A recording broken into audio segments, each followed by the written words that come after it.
I just want to say to all of you that I am absolutely filled with gratitude.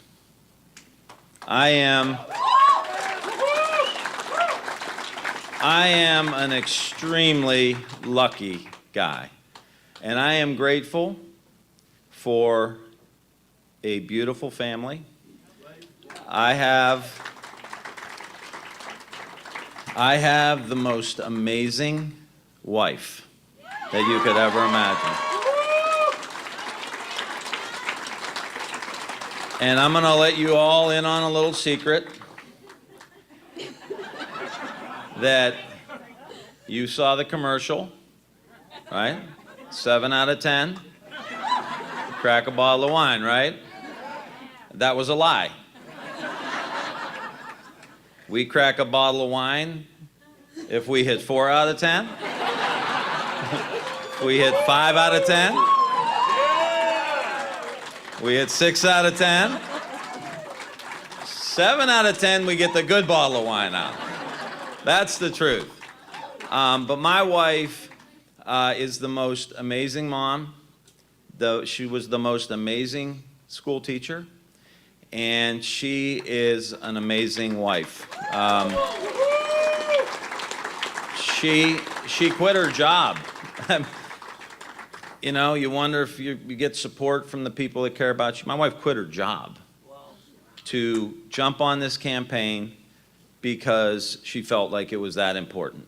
And we in the Ryan clan, we've got one rule: no regrets.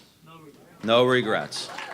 And my wife quit her job and stood by me, and she traveled with me, and she was amazing. Those of you who got to hear her speak towards the end of the campaign, she was just amazing, and she's my best friend, and I'm a lucky guy. I'm a lucky guy. I'm a lucky guy. And we have 3 beautiful kids that have just been amazing. And those of you, somebody asked us during the campaign, they said, that commercial with the 2 kids, the 2 older ones, they said, were those yours or were they actors? And I said, no, that was really them. You know, one said disgusting and one said, yeah, that's gross when we kissed each other. I said, you know why they were so good at that? Because that's what they say to us. And Mason and Bella have enriched my life since I met them when they were 4 and 5 years old. And they have made me a better dad, better stepdad, and a better congressman. And I can't.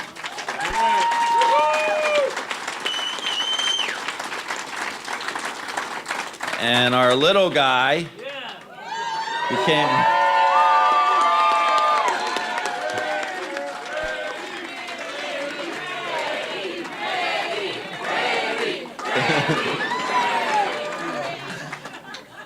He brings so much joy to us, and not just the hour flag football games on the weekend, but every single day. And he's just a great kid who ended up speaking during the campaign too. He had a 2-minute speech that he kept delivering, and he delivered it 5 times in a row. And he said, "I think I want to change this up a little bit." He said, "I don't want to say the same thing every time." I said, "I've been saying the same thing every day for 18 months, Brady. It's called driving home the message, bro." And he's been terrific. And Brady, we love you so much. You're our guy. You're our guy.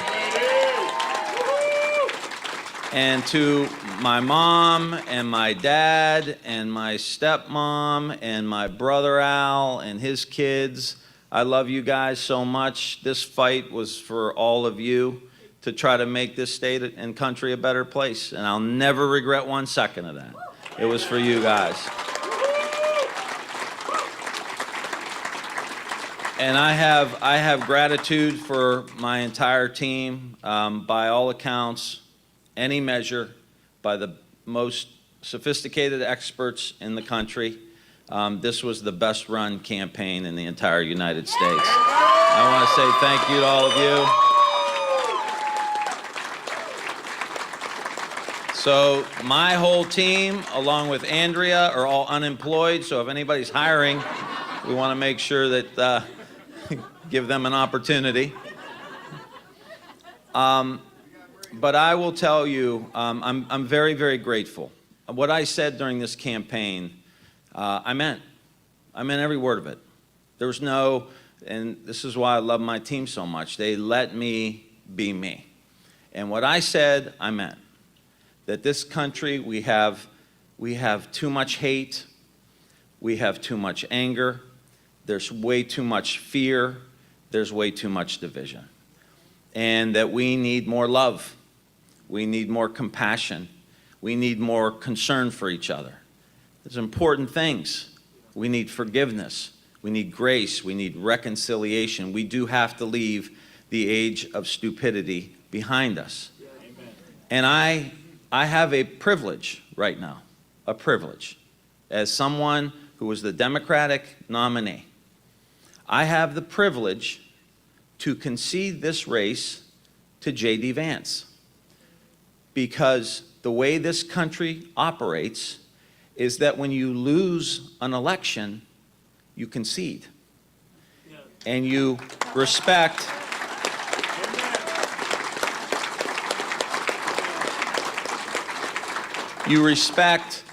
the will of the people, right? We can't have a system where if you win, it's a legitimate election, and if you lose, someone stole it.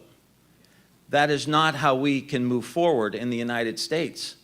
This is an essential country, right? And I've said it all throughout the campaign. This is a country built on freedom. This is the essential nation versus China and Russia, countries that don't have freedom of speech, freedom of the press.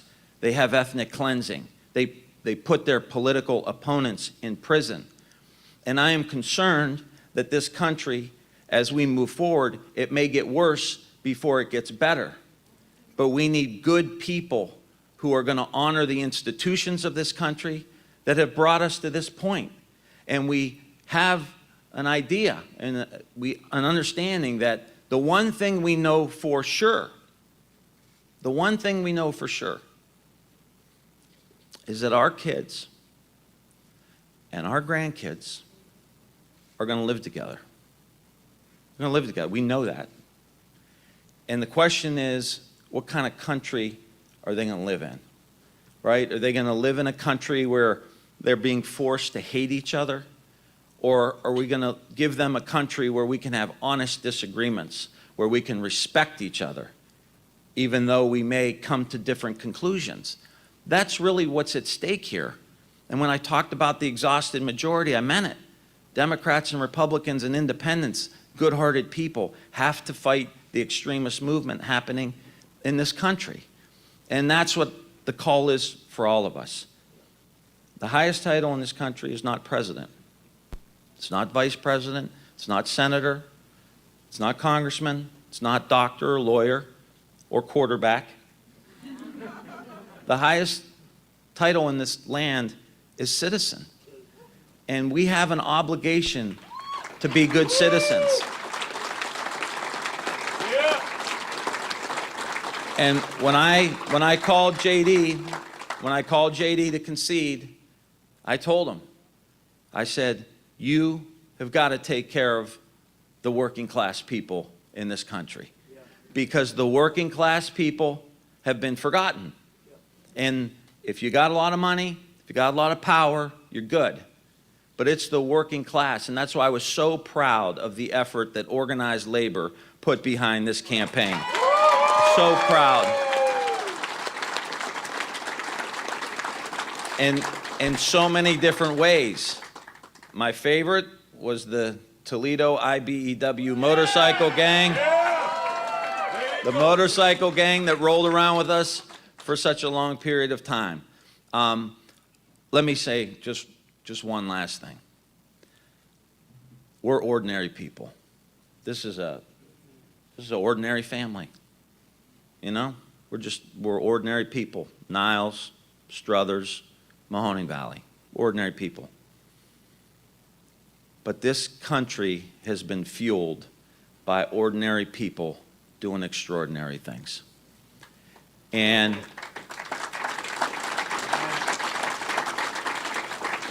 if I could just leave you with something, it's that belief that if you're a teacher, you're a nurse, you're a cop, you're a firefighter, whatever your job is, you have an opportunity to improve things, to make things better, to do something extraordinary.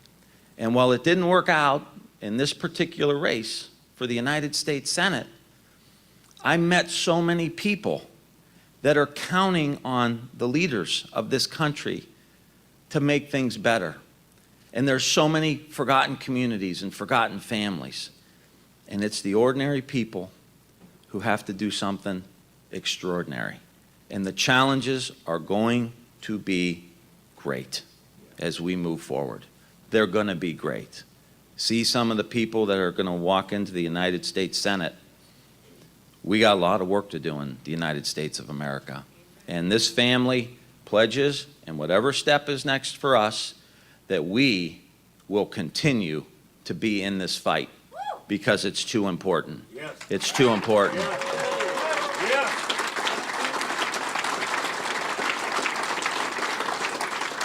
And as I look around, I see members of my extended family, my original campaign team 20 years ago, and my staffers who worked with me for 20 years.